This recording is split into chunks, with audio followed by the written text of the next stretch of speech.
nous retenir tous ici. Et donc, sans plus tarder, nous allons prendre nos Bibles à l'évangile de Jean. Jean 12. Ah, c'est pas pour le micro. Jean 12, à partir du verset 46. Nous allons tenir debout.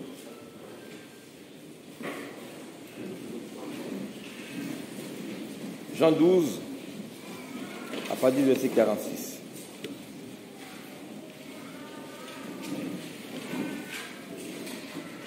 Nous allons encore confier au Seigneur qui est l'auteur de la parole. Ce sont ses propres paroles qu'il a prononcées et que lui-même nous conduise par son esprit. Seigneur Jésus, tu es le Dieu de vérité. Et Pierre a pu dire, à qui d'autre irons-nous? Tu as les paroles de la vie éternelle. Et ce matin, si nous sommes rassemblés, c'est en ton nom. Nous avons vu l'amour que tu as manifesté pour nous. Et nous aussi, en retour, nous voulons t'aimer. Nous voulons surtout aimer ta parole. C'est pourquoi encore, à cette heure, sois avec nous, pour nous conduire dans ta parole, et qu'aucune interprétation, aucune chose qui naît de toi ne puisse être annoncée sur la chair, mais que ton esprit me conduise, m'inspire, et que je parle de ta part, car c'est au nom de Jésus-Christ, Père, que je te demande. Amen. Jean 12, restons toujours debout, on va faire une petite lecture. Jean 12, verset 46. Je suis venu comme une lumière dans le monde, afin que quiconque croit en moi ne demeure pas dans les ténèbres. Si quelqu'un entend mes paroles et ne les garde point, ce n'est pas moi qui le juge, car je suis venu non pas pour juger le monde, mais pour sauver le monde. Celui qui me rejette et qui ne reçoit pas mes paroles a son juge, la parole que j'ai annoncée. C'est elle qui le jugera au dernier jour, car je n'ai point parlé de moi-même, mais le Père qui m'a envoyé m'a prescrit lui-même ce que je dois dire et annoncer. Et je sais que son commandement est la vie éternelle.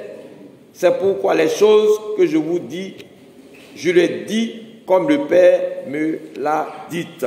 Amen. Que Dieu bénisse sa parole ce soir.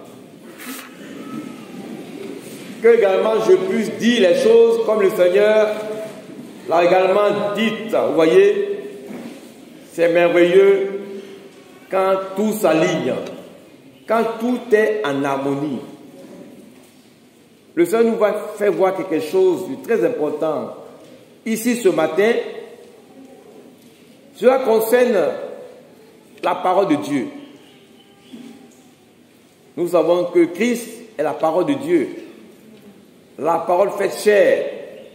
Et là, il nous fait comprendre que c'est la même parole qui va nous juger au dernier jour. Cela veut dire que ce qui est dans la parole que tu n'as pas fait là, c'est là que tu seras coincé, n'est-ce pas?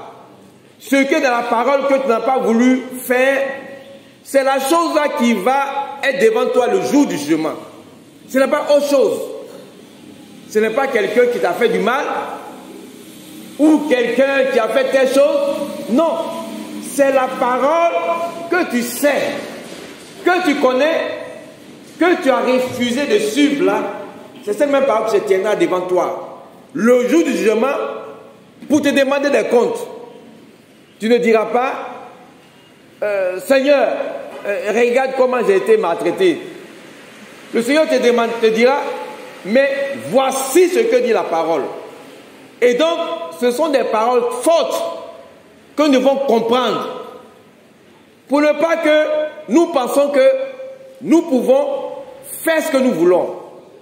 Le même Seigneur a dit, pourquoi m'appelez-vous Seigneur, Seigneur, et vous ne faites pas ce que je vous dis? C'est pourquoi il est important, bien aimé, de reconnaître la parole et d'agir fidèlement comme cela est écrit. Ce sont les mêmes consignes que le Seigneur a données à Josué. Pour que Josué puisse entrer dans la terre promise, il a dit à Josué, Josué, fortifie-toi et prends courage, et que cette parole-là ne s'éloigne point de toi.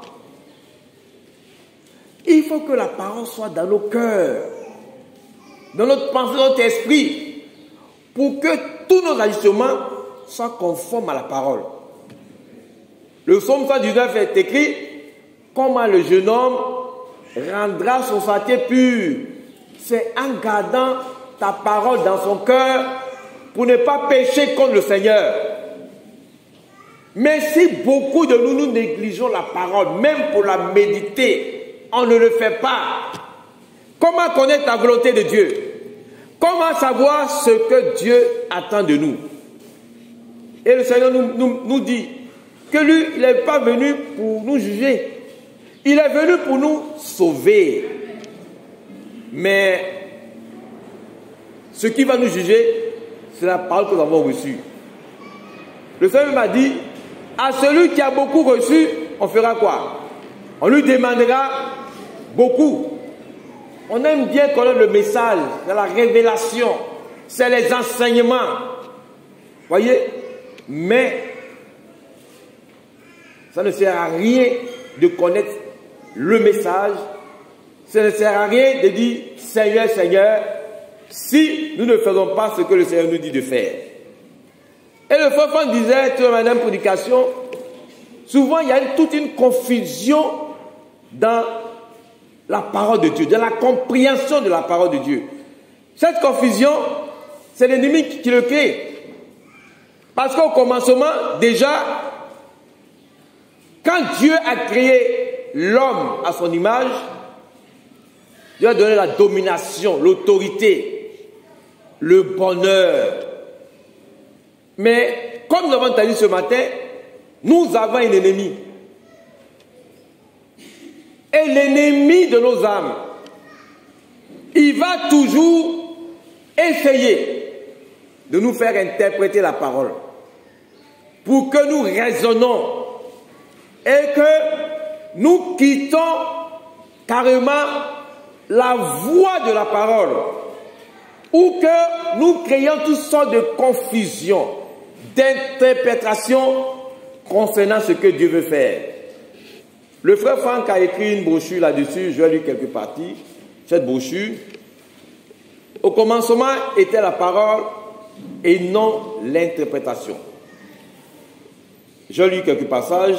Il dit, il s'agit maintenant que tous ceux qui se réclament de Dieu laissent valoir les doctrines bibliques et les pratiquent au temps des apôtres.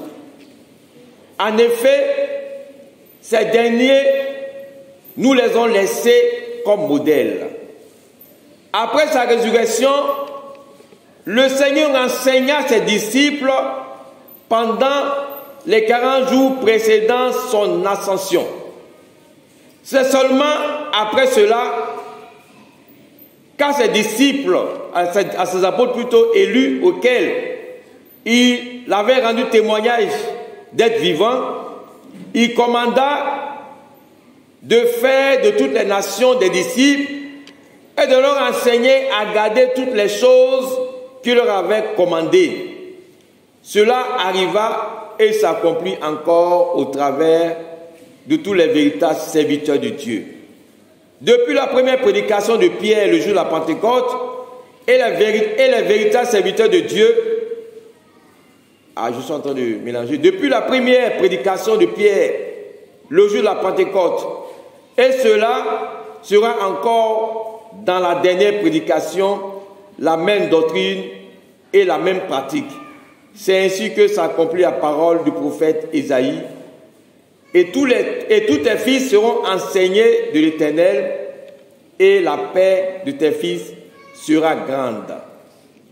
Vous savez, le frère Franck veut nous faire voir quelque chose de très important. Le frère Branham disait une fois L'Église catholique dit qu'elle a la parole. L'Église protestante dit qu'elle a la parole. L'Église baptiste, évangélique, pentecôtiste, chacun dit qu'elle a la parole. Il a dit, mais finalement, où est cette véritable Église? Cette épouse du Seigneur, elle est où? Mais en réalité, l'épouse du Seigneur, elle est dans la parole de Dieu. C'est-à-dire que là où se trouve l'épouse,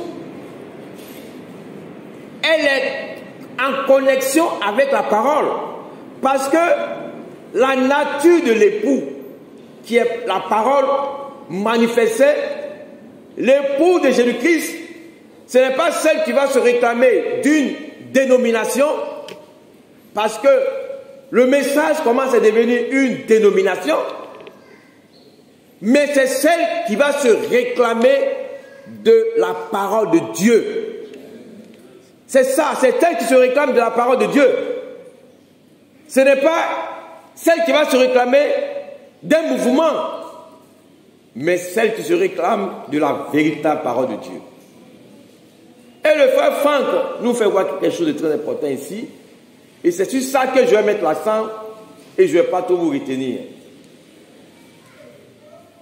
Le frère Franck a dit quelque chose ici, il dit, laissant valoir les doctrines bibliques et les pratiques au temps des apôtres. Frères et sœurs, je vais dire quelque chose de très important pour nous, pour éviter qu'on soit dans la confusion. Souvent, nous prenons la parole de Dieu par rapport à une situation et nous faisons telle déclaration. Mais cela ne suffit pas. La parole de Dieu, quand même elle est écrite dans la Bible, elle est aussi pratiquée dans la Bible. Elle est aussi pratiquée. Toute parole qui a été écrite a été pratiquée par les croyants. C'est cela qui doit nous interpeller. Pour voir si une parole, je suis en train de l'appliquer comme ça est écrit, il faudrait que je la retrouve dans la Bible, comment les apôtres ont appliqué cette parole. Cela doit être mentionné.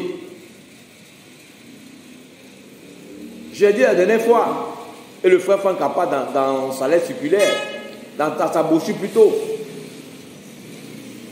quand le Seigneur a dit à ses disciples, aux apôtres, allez-y, faites de toutes les nations les disciples et baptisez-les au nom du Père, du Fils et du Saint-Esprit. Les apôtres qui ont reçu cette parole, dans la pratique, ils n'ont pas baptisé les gens au nom du Père, du Fils et du Saint-Esprit, mais ils ont baptisé les croyants au nom du Seigneur Jésus-Christ. C'est ce qui a trompé le monde religieux. Ce qui est d'abord écrit est pratiqué. L'acte des apôtres, qu'est-ce que c'est un acte? Quand on dit un acte, une pratique. Mais c'est ce que on nous dit, et ce qu'on nous dit, on va l'appliquer. En réalité, on va prendre cette parole et puis on va la mettre en œuvre. Donc, les apôtres de Jésus-Christ, ils ont été enseignés par le Seigneur pendant tout le temps que le Seigneur était avec eux. Mais dans Actes des apôtres, ils ont appliqué la parole de Dieu. Et dans l'application de la parole de Dieu, ils nous ont laissé des modèles. Ils nous ont laissé des manières de faire. C'est pourquoi dans Éphésiens 2, il est écrit que nous sommes bâtis sur le fondement des apôtres. C'est pourquoi, bien aimé, il y a tellement de confusion. Il y a des interprétations, il y a des manières de faire. Je vais donner quelques exemples. Dans la pratique et dans la Bible, Même dans le domaine du mariage, quand nous regardons l'Écriture, il y a des modèles dans la Bible de comment les croyants se sont mariés, comment Dieu veut que les gens se marient. Souvent, on peut permettre certaines choses, mais laissez-moi nous dire une chose à nous tous. Quand nous essayons de placer quelque chose à côté de la parole de Dieu, si nous ne faisons pas attention, l'ennemi va s'y mêler. Dans la parole de Dieu, quand quelqu'un devait se marier, comme le fils d'Isaac, le fils d'Abraham plutôt Isaac, Abraham a envoyé son serviteur aller chercher une femme pour son fils. Le serviteur d'Abraham a reçu des consignes de la part d'Abraham. Ces consignes qu'il a reçues d'Abraham, c'était simplement la parole de Dieu, qui ne voulait pas qu'il y ait un mélange. Il ne voulait pas qu'il y ait un assemblage. Il voulait que la foi soit toujours continuelle dans sa lignée. Et donc c'était une recommandation du Seigneur. Il a dit à son disciple, Élisée, va dans ma maison, dans ma patrie, et tu prendras une femme pour mon fils. Quand il est arrivé, il n'a pas cherché à voir la plus jolie des jeunes filles. Il n'a pas cherché à voir celle qui avait la famille la plus riche du village. Il a demandé seulement la volonté de Dieu. Il s'est tourné vers Dieu qui sait la fin d'une chose avant son commencement. C'est pourquoi on demande aux uns aux autres, remettez-vous à Dieu. Quelque chose peut commencer bien au départ et finir mal après. Mais Dieu qui sait la fin, il peut te prévenir, il peut te guider, il peut t'orienter. Car ceux qui se confient à l'Éternel ne seront jamais dans la confusion. Et Élisée s'est confié à Dieu. Il est arrivé là-bas. Dieu lui a montré son choix. Il n'a pas basé son choix sur un aspect. Dieu dit l'homme regarde à l'apparence. Non, il n'a pas basé son choix sur l'apparence. C'est comme ça que le Seigneur a dit à Samuel, il dit Samuel, va me choisir mon élu. Samuel est arrivé, le prophète Samuel, un grand serviteur de Dieu. Il s'est laissé frapper par l'apparence. Et souvent c'est ce qui nous arrive. On se laisse intimider par l'apparence. Mais le serviteur de Dieu a regardé au cœur, là où il y a le caractère de la femme, un esprit doux et paisible. Il a demandé cela au Seigneur. Il voulait voir celle qui avait un bon caractère. Et c'est ce que le prophète nous enseigne. Regardez au caractère. Et quand son serviteur a vu le caractère de cette jeune fille, il était rassuré que c'était le choix qu'il devait faire.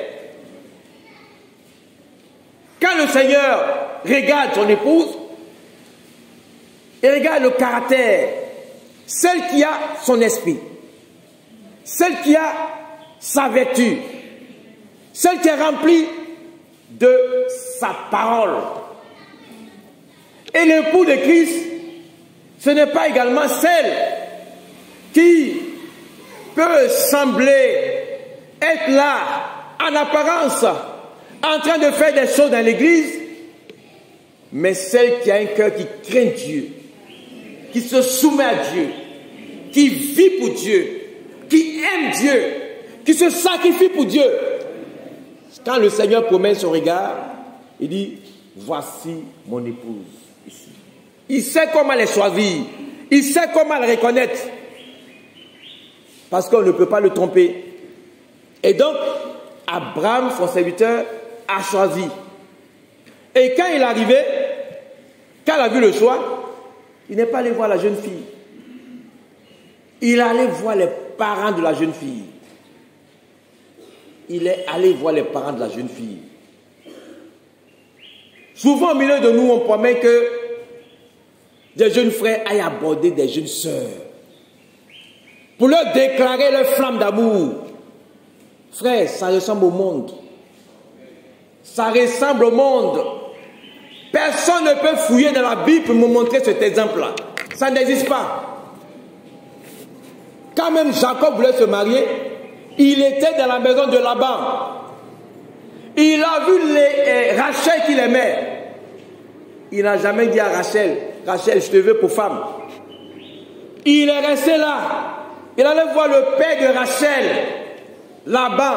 Laban a dit à Jacob, pour que je te donne ma fille, va travailler pendant 7 ans. La fille ne fait le travail pendant 7 ans.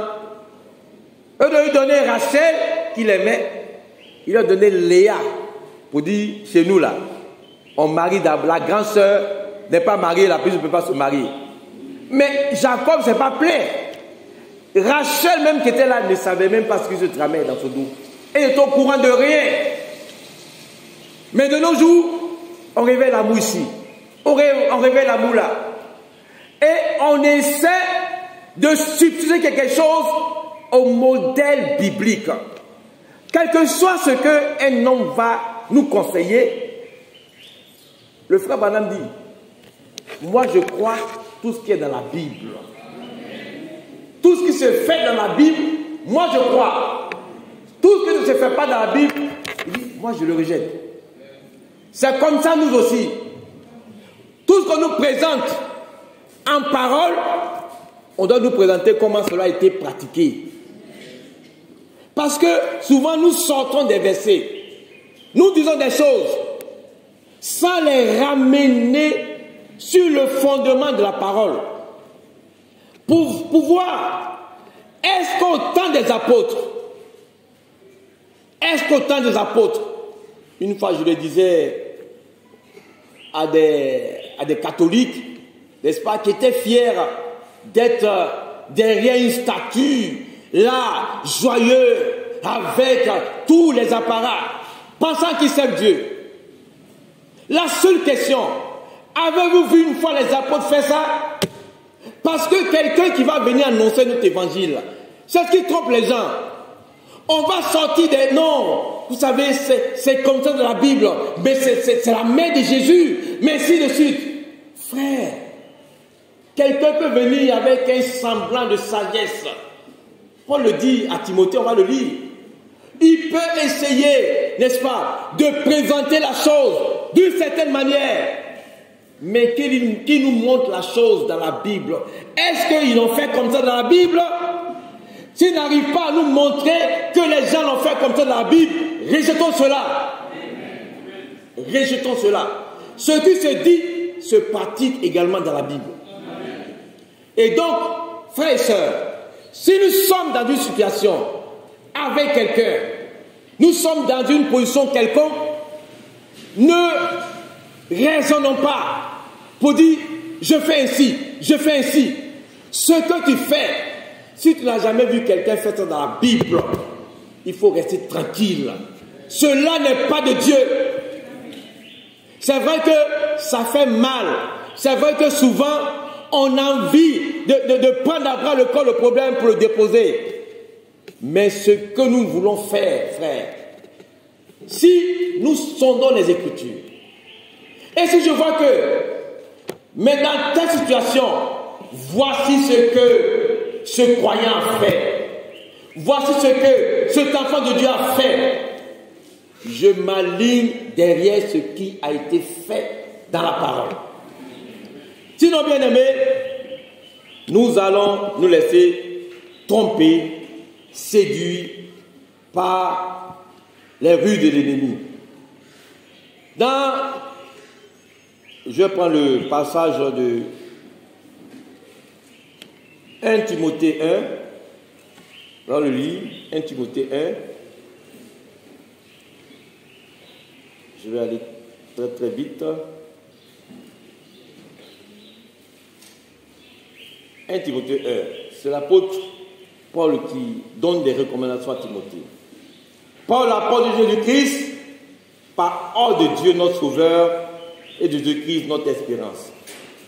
Timothée, mon enfant légitime à la foi, que la grâce, la miséricorde et la paix te soient données de la part de Dieu le Père et de Jésus-Christ notre Seigneur. Je te rappelle l'exhortation que je te fis à mon départ pour la Macédoine, lorsque je t'engageais à rester à Éphèse, afin de recommander à certaines personnes de ne pas enseigner d'autres doctrines, de ne pas s'attacher à des fables, à des généalogies sans fin, qui produisent des discussions plutôt qu'elles n'avancent l'œuvre de Dieu dans la foi. Le but du commandement, c'est une charité venant d'un cœur pur, une bonne conscience et une foi sincère. Quelques-uns s'étant détruits ces choses sont égarés dans de vains discours. Ils veulent être docteurs de la loi. Ils ne comprennent ni ce qu'ils disent, ni ce qu'ils affirment. Paul recommanda à Timothée de ne pas enseigner autre chose que ce que Christ même a enseigné. Ce que Christ a dit là, c'est ce que Paul et les apôtres ont enseigné. Et donc, Paul disait à Timothée, il y a des enseignements qui créent que des discussions, qui créent des problèmes. Mais quand une parole vient de Dieu, ça fait avancer la foi. Quand une prédication vient de la parole de Dieu, ça ajoute quelque chose à la foi. Ça ne crée pas des débats, des discussions, voyez, des rencontres pour débattre de la parole de Dieu. La parole de Dieu ne se débat pas. On la croit, on la reçoit, on la vit. Et donc, Paul met en garde Timothée pour dire, reste dans l'enseignement de Christ. L'apôtre Jean nous met en garde également pour nous dire, je lis ce passage, c'est aussi important, 1 Jean 3. 1 Jean 3.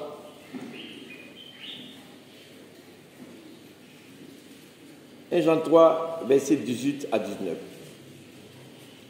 1 Jean 3. Petits enfants, n'aimons pas en parole et avec la langue, mais en action et avec vérité. Par là, nous connaîtrons que nous sommes de la vérité et nous rassurons nos cœurs devant lui. Je vais m'arrêter là. Jean dit de ne pas seulement aimer en parole et avec la langue, mais en action. Ça veut dire que la parole de Dieu, ce n'est pas seulement la dire ou dire des choses, mais la parole de Dieu, c'est en action, dans l'acte qu'on pose. Par rapport à ce que Dieu dit, c'est là qui découle des actions que tu poses qui pouvaient te rassurer que toi, tu marches dans la foi avec le Seigneur. Si tu poses des actes qui n'ont rien à voir, on ne peut même pas les insérer dans la parole de Dieu. Mais ce que tu dis, ce n'est pas de Dieu. C'est pourquoi le même Jean nous dit, ne mettez pas foi en tout esprit. Ce matin, le frère nous a parlé de ça. Il y a des esprits qui poussent les gens à mal se comporter. Parce que frère, derrière tout agissement, il y a un esprit. Le Seigneur a dit à ses apôtres, à ses disciples, mais vous ne savez pas de quel esprit vous êtes animés. C'est pourquoi nous devons éprouver tout esprit qui nous anime. Et comme éprouver l'esprit, c'est que l'esprit qui nous anime doit nous amener à poser les actes qui sont conformes à la parole de Dieu. Si je suis animé d'un esprit de colère, je ne peux pas être fier de ça Parce que dans la parole de Dieu, la Bible même dit que faut même pas que la colère se couche, le soleil plutôt se couche sur ta colère, pour ne pas donner l'avantage au diable. Et donc, derrière tout esprit, il y a des actions qui sont menées. Mais pour savoir si c'est le Saint-Esprit, parce que quand nous sommes animés du Saint-Esprit, il nous conduit à faire comme Jésus-Christ a fait. C'est écrit dans l'Épître des Jean. Tel qu'il est, tel que nous sommes. Si nous disons que nous sommes conduits par l'Esprit de Christ, ça veut dire simplement que nous vivons comme Christ. Nous faisons les mêmes choses que Christ a fait. Un certain Dieu a écrit un livre. Qu'est-ce que Christ ferait à ma place? Ce que nous sommes en train de faire, est-ce que c'est comme ça que Christ aurait fait à notre place? Frère, éprouvons tout esprit. L'ennemi est très rusé, très subtil. Et ce matin, quelqu'un nous a dit, nous avons lutté pas contre la chair,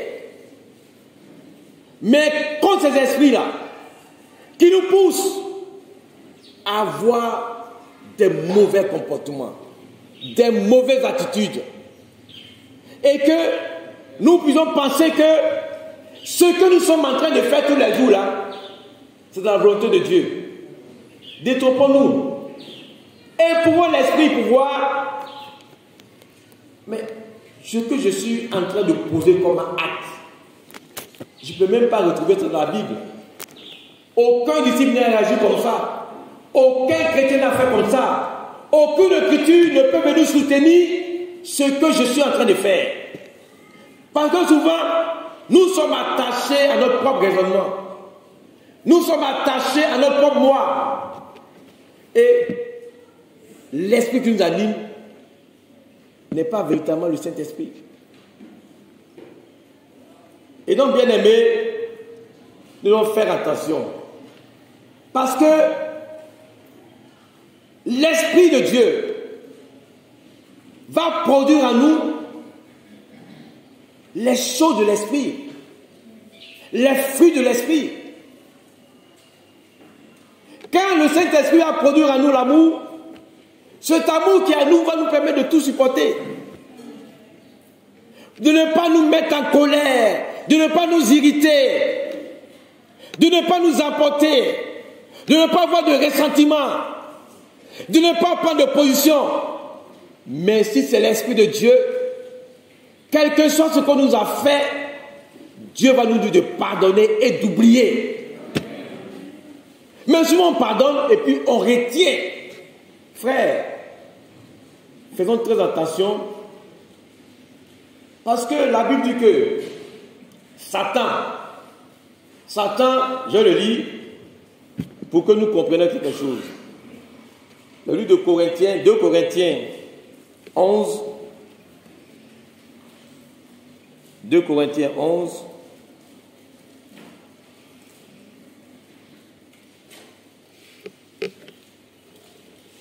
verset 14.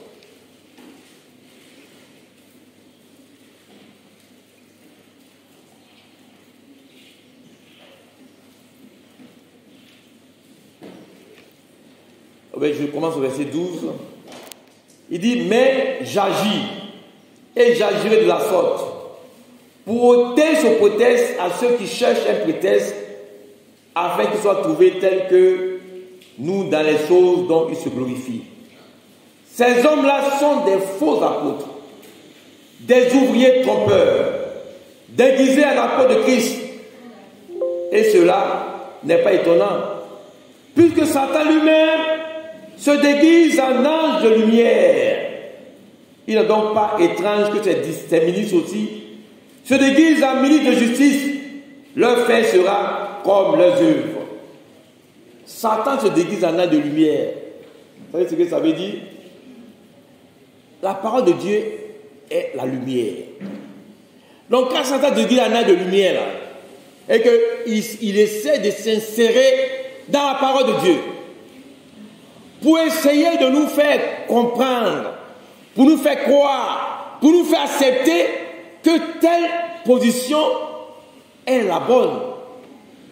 Mais c'est ce qu'il a commencé dès le départ au jardin d'Éden. Il est venu avec l'écriture.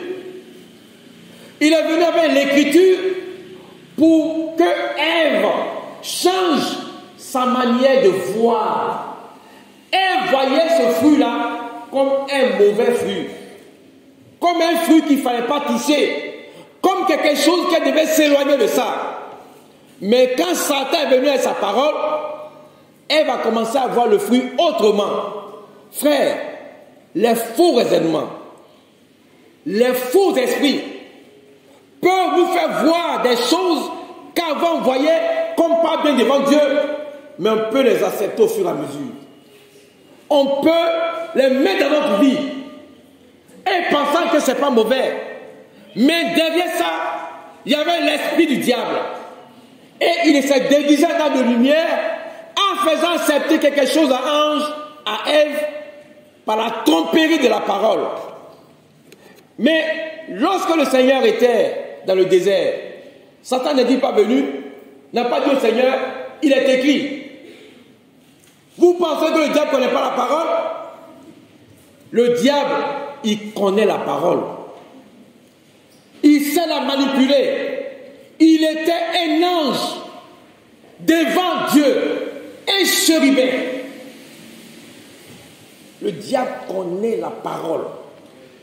Il a dit au Seigneur, il est écrit, fais comme ça et fais comme ça. Mais il vient avec la parole, mais là derrière, il introduit sa sémence. Il introduit son venin. Il va voir toujours dans ton raisonnement quelque chose qui vient de la parole de Dieu. Si ça ne vient pas de la parole de Dieu, tu vas rejeter ça.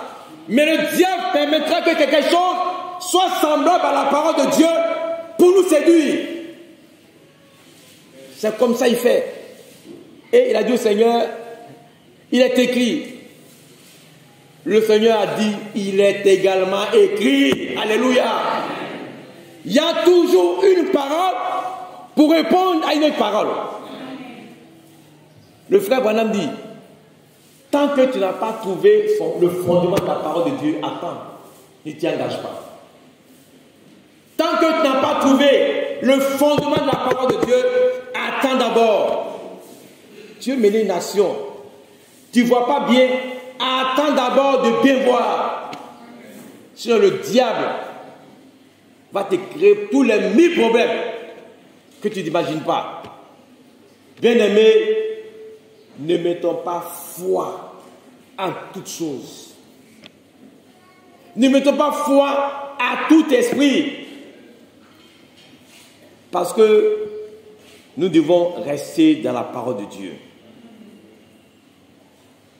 Je regarde l'heure. Bon, je vais terminer par sûrement une dernière parole pour sauter toutes les autres paroles.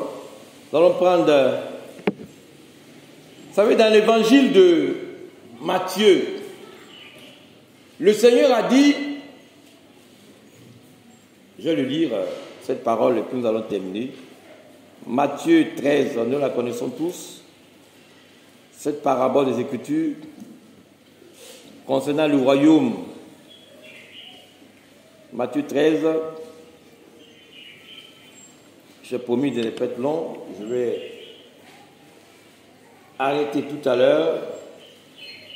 Matthieu 13, verset 24. Il leur proposait une parabole, il dit, le royaume des cieux est semblable à un homme qui a semé une bonne semence dans son champ.